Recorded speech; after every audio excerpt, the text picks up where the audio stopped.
There we go. This is Karen with NewClevelandRadio.net, and it is time for your purpose, your power, your journey to authenticity. And I'm really excited about doing today's show, especially in conjunction with Cleveland 13, because one of my podcasts is now up for a Cleveland Award.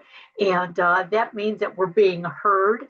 And one of the things we take pride in is that we share real stories. And today's real story, it may hit you right in the gut, and you may say, could you bring me something a little cheerier? But I think if we listen to Pam, we're going to find out that even through dire straits, life can get better. And it's a choice we all have to make. So, Pam, take us on your journey because I am one of many women who have spent a good portion of my life saying, is this all there is? What's wrong? Am I the only one who's unhappy? And then one day I woke up and I said, whoa, I can be happy. It's my choice. Tell us your story. Oh, thank you, Karen. And may I say congratulations on the award. That's Thank you. brilliant news. Um, yes, well, where to start with my story?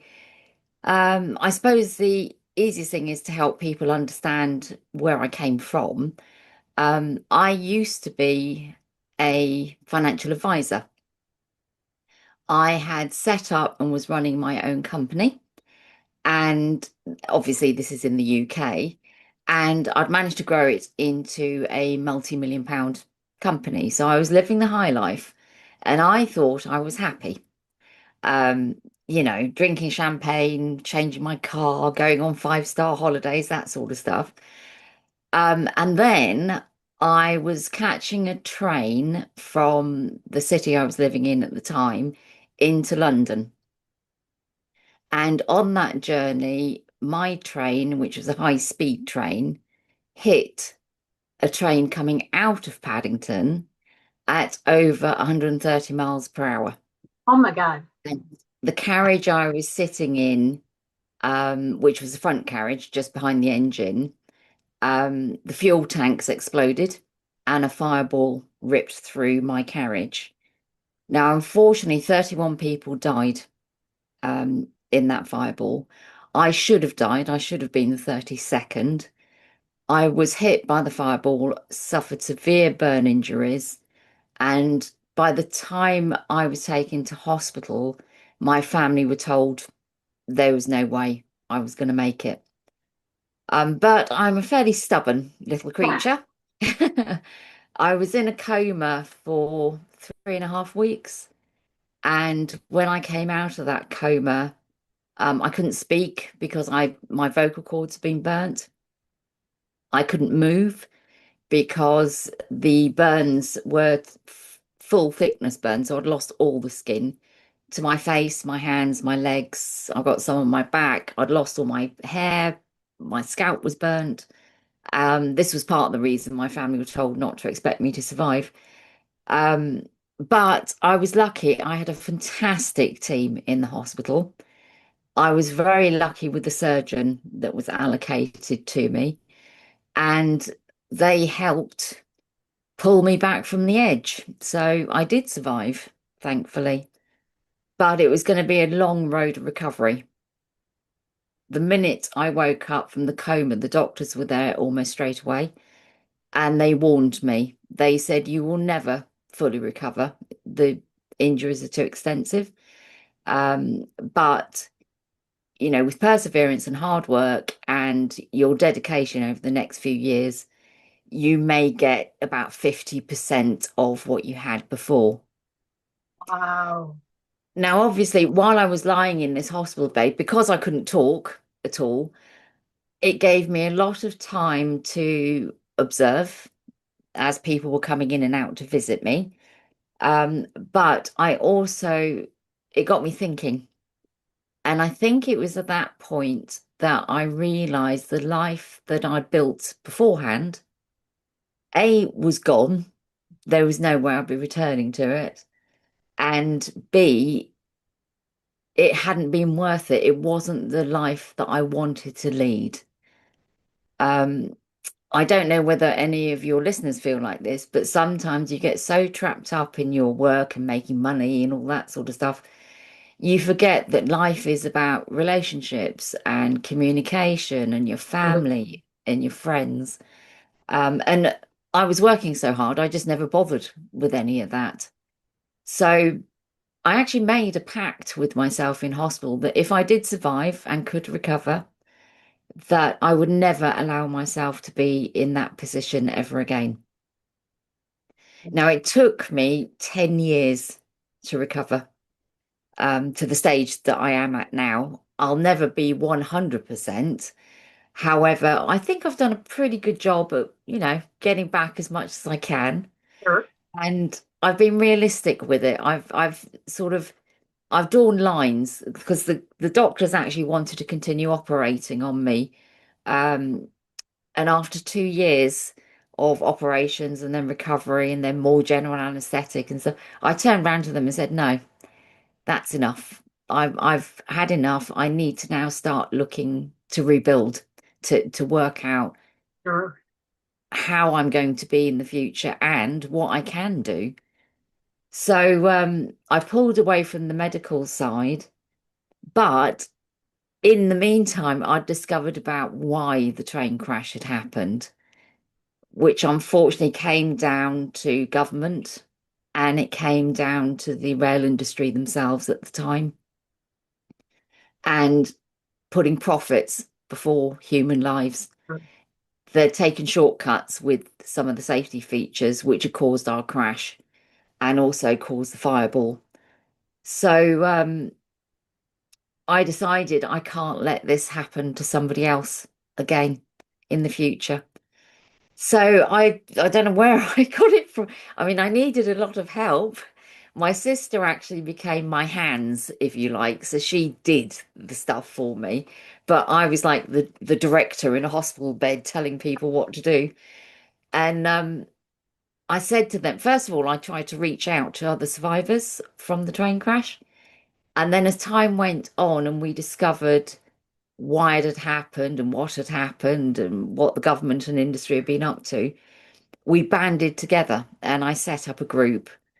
And that survivors group went on to challenge both the government and the rail industry publicly through the media.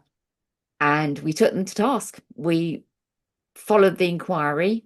We found out the improvements that were recommended from that. And then we made sure that the government implemented them. And it took me by surprise when I look back, because I'm just a normal person. Nobody told me, oh, by the way, you can take on a government or you can take on these big boys. Um, but I'm a great believer in you may as well have a go because it's better to have tried and failed than it is just to sit back and say, oh, well, there's nothing I can do. And Exactly. as it happens, it worked. And now the UK has one of the safest railway systems in Europe. And I'd like to think I sort of sit there with a bit of pride and think I had a little bit of something Oh, to do absolutely. with that. Yeah, absolutely. You know, what I'm finding interesting is that sadly, it takes often some sort of tragedy of some sort, of some magnitude, to get us to open up and say, hey, my life has more meaning than this. Let me do something that I can wake up in the morning and feel proud of. Yeah, And, you know, I too was in corporate America and I was making good money. I was on the road to what some people would call more success. Um, I was more of the breadwinner than my husband, and I was miserable. And I knew I was miserable, but I loved what I did. But it was the culture that was killing me. And so, no matter how hard I worked at helping other people, I was destroying myself and destroying my relationships.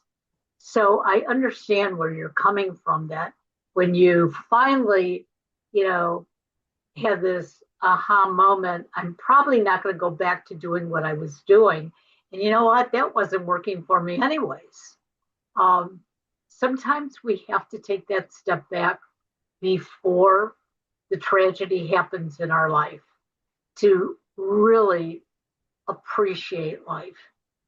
So I'm sure this has not been easy for you because number one, your body had to heal, your brain had to heal because don't you still sometimes feel that accident happening over and over again? Because it is traumatic. Yeah, I do have post-traumatic stress disorder. And unfortunately, because it wasn't treated at the time, it was 2 years before it was diagnosed. I've now got it chronically, which means I live with it. Yeah. But I've learned to, I mean, yes, PTSD, I have episodes and I can't do anything. I can't function. I can't wash. I can't eat. But it sort of knocks me out for a week. And then, oh, what I have discovered with PTSD is I used to fight it. And when I fought it, it was worse and it lasted longer. And it was, I was lucky enough to have a really good psychiatrist. And it was he that taught me it's actually a curse of the strong is that you fight things. But if you can give in to it, it'll pass quicker. And he was absolutely right. So now I treat it a bit like having flu. So I'll just shut my curtains, shut down, stay at home. I actually curl up in a duvet and I'm basically in my pajamas. Um, and it passes after a week. Now, my family, and this happens about twice a year now, and my family have always been still, fairly upset that I'm still going through this. But the way I've explained it to them is okay, there's 52 weeks in a year. I'm knocked out for 2 weeks of a year. That gives me 50 weeks when I can be cracking on, doing what I enjoy, and doing all these exciting little projects that I've got on the go now. What a wonderful way to look at life. And sadly, we don't, because too often we look at those 2 weeks as being our identity. And the reality of it is, it could be 2 weeks of anything that is different. So, bravo to you for understanding that. Um, it's like any kind of grief that we go through. Grief just pops into our head. Hmm. Grief is PTSD, and it shows up when we're not expecting it. And yet, you're right. If we can sort of go with it, okay, I need this downtime. I'm going to curl up in a ball, and it's okay because it's going to go away. I'm Yeah, going to move on. It's the person who gives into it and doesn't look beyond it. And so you were able to do that, luckily, with a good therapist yeah. who could guide you there. And so that's another key to recovery is finding the right people to be in your corner, the right doctors, the right therapists, Yeah. even the right friends and family. I mean, to be sure, I went through 5 psychiatrists before I settled on one that I felt helped me. And that wasn't because they were bad. It was just they didn't suit my personality.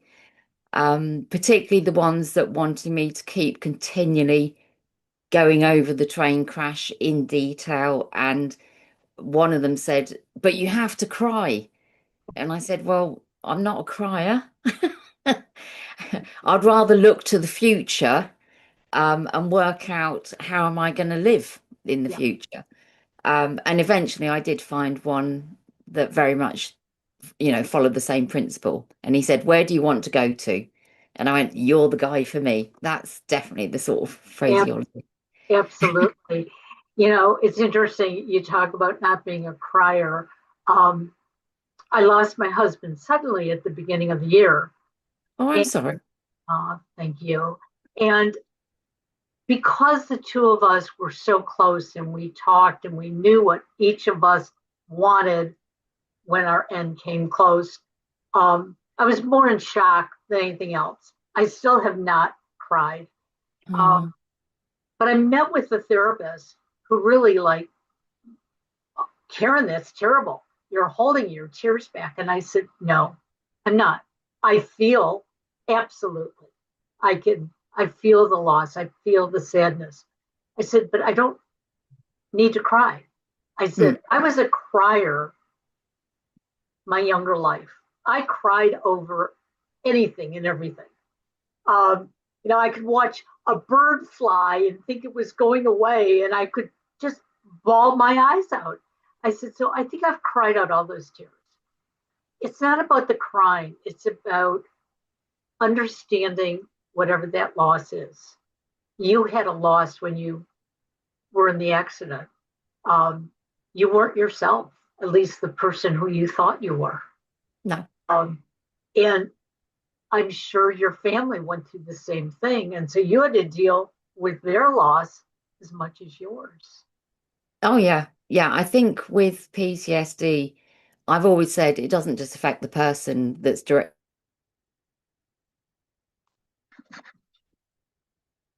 We froze. We were hoping that we wouldn't freeze everybody, but the system has frozen. So we're going to hope that Pam comes back. And she was having trouble with her internet, and we're not sure if it's going to resolve. So just give us a second while we sit here and pause.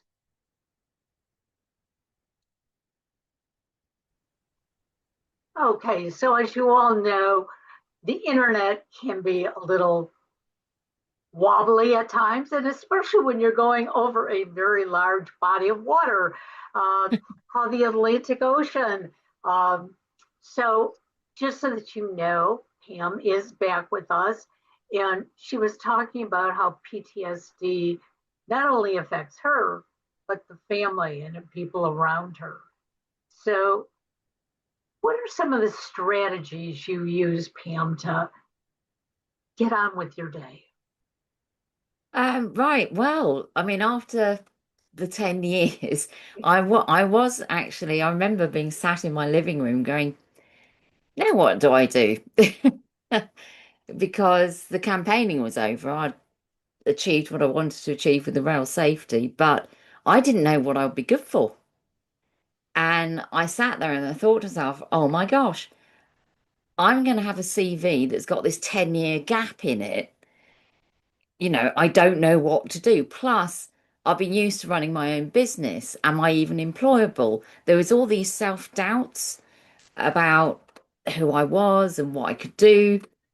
And it was actually a very good friend of mine. She came over and we didn't use online.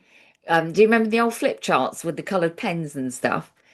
We sat with one of those and she kept on asking me questions. So she asked me questions about um, my time in hospital and my recovery and the operations, because she'd lived through all of that with me. But she also asked me about the campaigning and the dealing with politicians and the negotiations I had to do with various parties to achieve what we did achieve. And as I spoke, she was scribbling and she was using different colored pens. And eventually she stopped and made me stand back and read this flip chart. And I went, oh my gosh, there was so many skills. They were different from me being a financial advisor, but they were skills nonetheless. Right. And I thought to myself, okay, that's fabulous because now I feel a bit more confident. It helped me think I actually do have something to offer. But then it came down to breaking away from, I call it the conditioning. When we're born, we're brought up a certain way, and society, I'm not saying family here, I'm saying society expects us to behave a certain way and follow a certain path. And that's what had happened to me prior to the train crash. Now I was almost being given a clean slate. So I thought, okay, well, rather than going back into an occupation where that's it and it's 9 to 5 or, 5, 6, 7 days a week, I'd rather do lots of little things with variety. So from the skills, I worked out I'm quite a creative person. So something a bit more, yeah, to to enhance that side of myself. And I don't mean art. I'm not an arty person. But I need things where I can look at a problem, but then go, okay, how can we be creative about this? And let's use our imagination about how to solve these things. I'm still a problem solver. Um, and then another side was going, well, having lived through what I've lived through, I want to be able to give back. So, but I don't want to do that money. So I then thought, well, helping out charities because they're slightly different. So I'm now an ambassador for a charity, a large burns charity. But I'm now, I've just started work as a case worker for um, something over here called SAFA, which is the Armed Forces charity, because there are people within that who have PTSD. So that keeps that side content as well. But I'm now, I mean, at this current point in time, while I'm talking to you, I've got 12 different projects underway, I love it. including some where it's just community stuff for my local village, because I now live in the north of Wales, up in the mountains. And I'm in a very small village, and they were looking for volunteers. So I volunteered to help out at the village hall. So I do a bit of that as well. And the other reason I moved away from the city into the countryside is I love going for a long walk. I find it gives me that balance to be in the mountains and to be able to walk off almost straight out of my house and just disappear for an hour or two and then come back. And it helps you not just commune. I don't mean I'm communing with nature, but I feel at peace. Sure. And I'm sure you would understand that it makes you feel reconnected with nature and natural things rather than being stuck in front of a computer. Oh, absolutely. It's interesting. The condo that I live in is right on the edge of one of our national parks here in Ohio. And when my husband and I picked this place, we picked it because neither one of us were really outdoors people, but being able to observe the outdoors, even from indoors, just made us feel very, very good. And I found after he passed away in the dark of winter with all the snow in the back, and I hate winter. I have to preface this, I really do. But I went out in my yard, which is right up against the park, and I felt clear, totally different than what I felt in the house. But I could walk outside, walk in the snow, and now I walk in the grass, and it's it's refreshing. And Yeah, yet, and energizing. Don't you you find know, it energizing? so I don't consider myself an outdoor person. It's not like I'm out there hiking and doing a lot of things, but even just going outside, walking around for a few minutes, breathing in the air. I sit at my dining room window and I watch the little animals that run around, and it's enlightening. Um, One of the things I think so many of us forget, and you're right, I think it has to do with how we're brought up in community, is we're given all these things that we're supposed to do in our life. You go to school, you go to college, you get a job, you work 9 to 5, on and on and on. And we take all this on and we forget how to live. And I was in a wonderful marriage, but when I turned 60, I turned to my husband and I said to him, I love you, but I don't like you right now.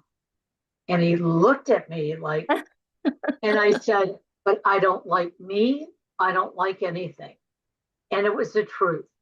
I was going to work and I was so unhappy, but I had no idea what it was until I finally had to take the break from work. When I took the break from work, I realized it was the culture. It wasn't the people my students I was working with were wonderful.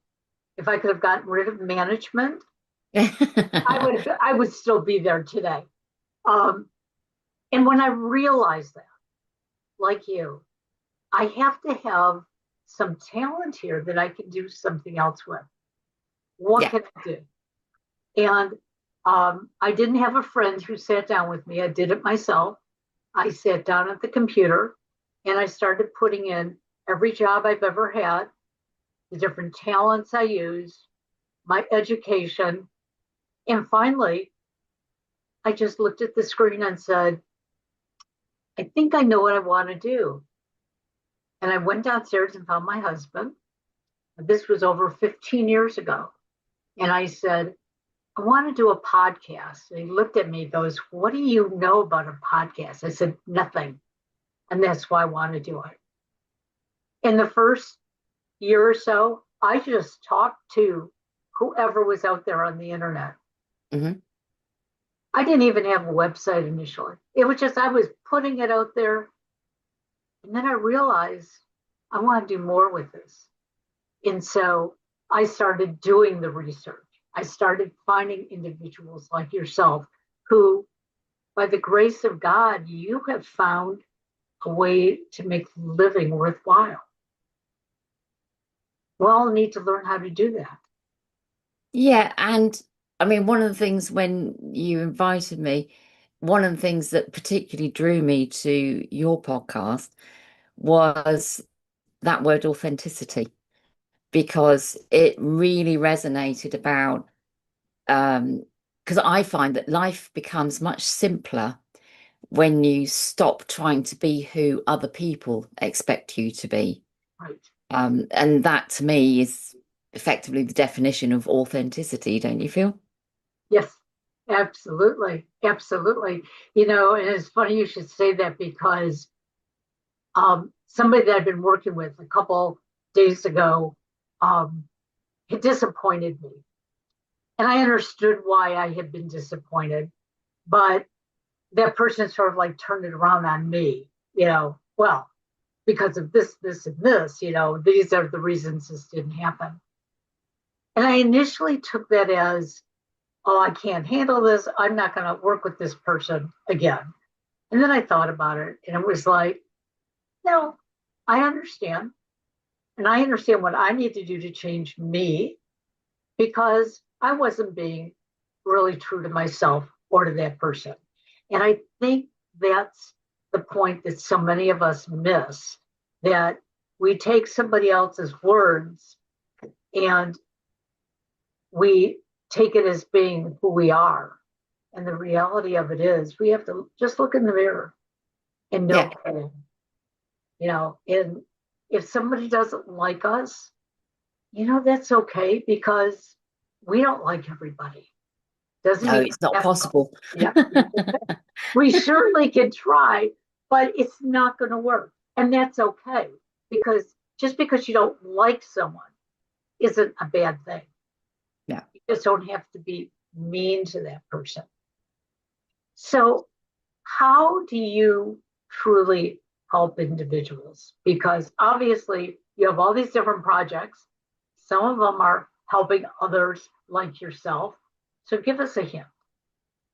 Well, I suppose because I eventually, accidentally, by the way, um, became a professional speaker.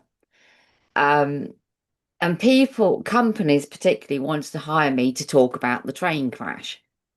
And I must admit, after the first year or so, I was going, I've had enough of talking about the train crash now. Again, that forward looking, I want to look towards forward. Um, so now I changed everything. So now I talk about how you can almost make yourself resilient, so resilient that you can cope with any change that could possibly hit you. Um, I find that because of my experiences, I adapt really quickly to any sort of change, even to the point where if my life is getting a bit boring or stayed, I'll actually chuck a mini grenade in just to see what happens and then see what needs to be changed. But I think bearing in mind the whole world went through COVID 6 years ago. So in a way, everybody on this planet has got some form of PTSD after that. And we've had to deal with incremental change that is just gathering pace and pace and pace and pace and pace and pace.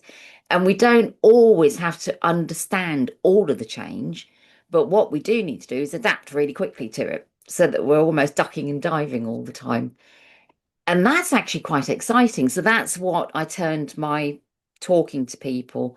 And what I love now is when I've got an audience in front of me, I deliberately look at the faces and I'm concentrating on some eyes and you can see the spark going off in those eyes and the thrill that gives me every time I see it because I'm sort of sat thinking, okay, you don't need to go through the trauma that I went through, but you've got it. Something now has sparked you. And I really genuinely, I mean, I've heard back from a few people in the past who said they changed direction completely, which Sure. is one of the best bits of news I've ever heard. So yeah, I'd like to still think I'm making a little bit of a difference in my own little way, but oh, I can't tell you the joy I get every time I see that spark in somebody's eyes. It's interesting because when I first started podcasting, a friend of mine said, "Why would anybody want to listen to you?" And my comment was, maybe they don't. But if one person listens, then I have something to share. And I said, and I'm not telling anybody else how to live their life. I'm just sharing the experiences. And with each experience comes another experience. So, my talk has really grown over the years. And recently she said to me, "I'm really proud of you." And I Oh, said, "Well, thank you."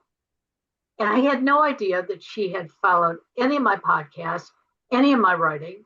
I thought she was just doing a like every time just to be nice to me. And I said, "Well, thank you." And she goes, "No, because you've taken me out of a very deep, dark place that I was in." I had no idea she'd been there. She had not shared it. And so we finally talked about it.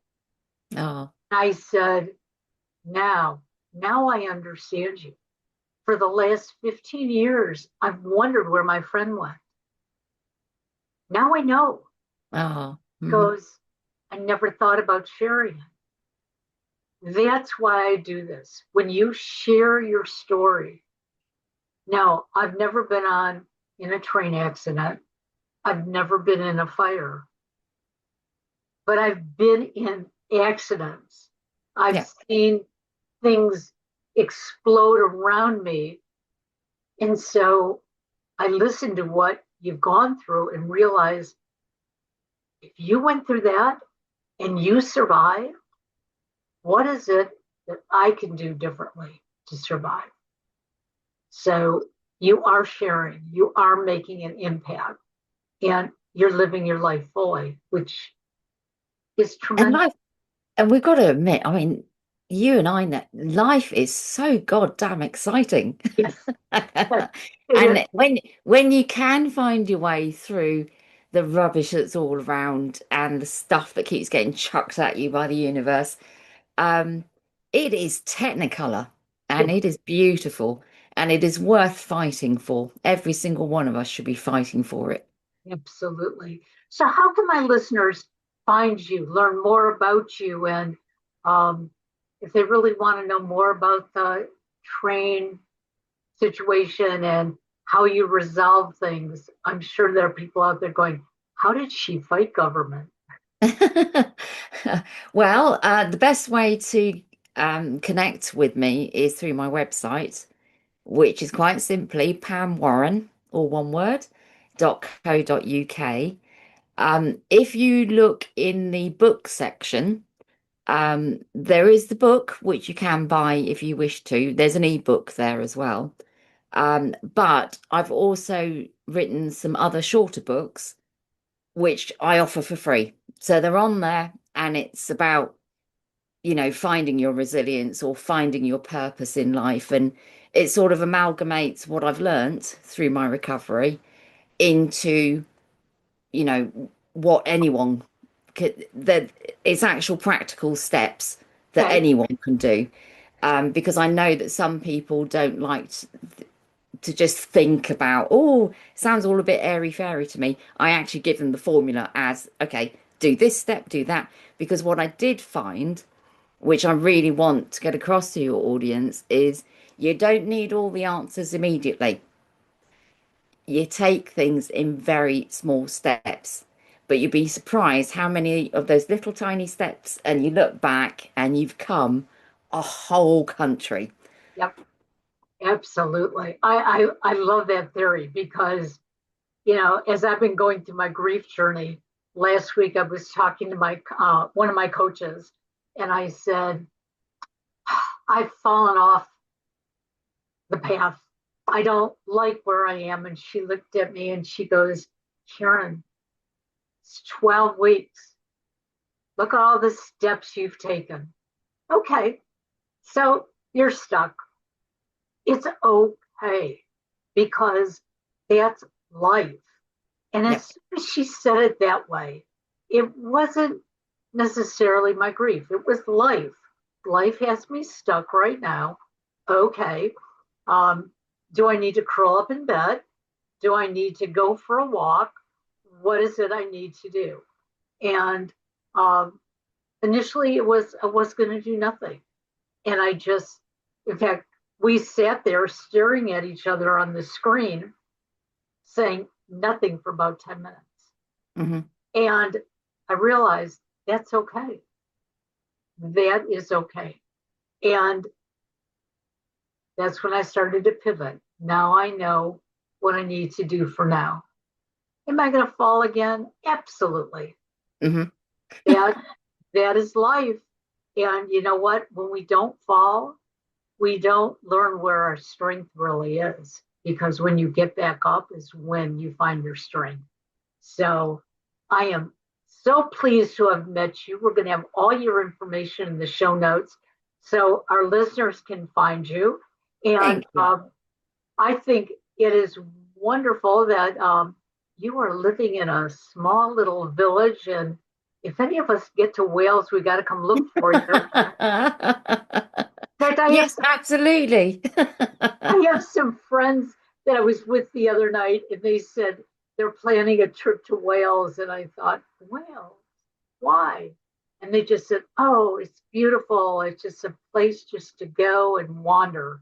And I thought, never thought of it. But now I have a reason I can come visit you. Oh yeah, let me know if you're coming over for sure. I certainly will. Again, thank you for joining me today and My pleasure. be well. Thank you. Bye bye. And you, Karen. Bye.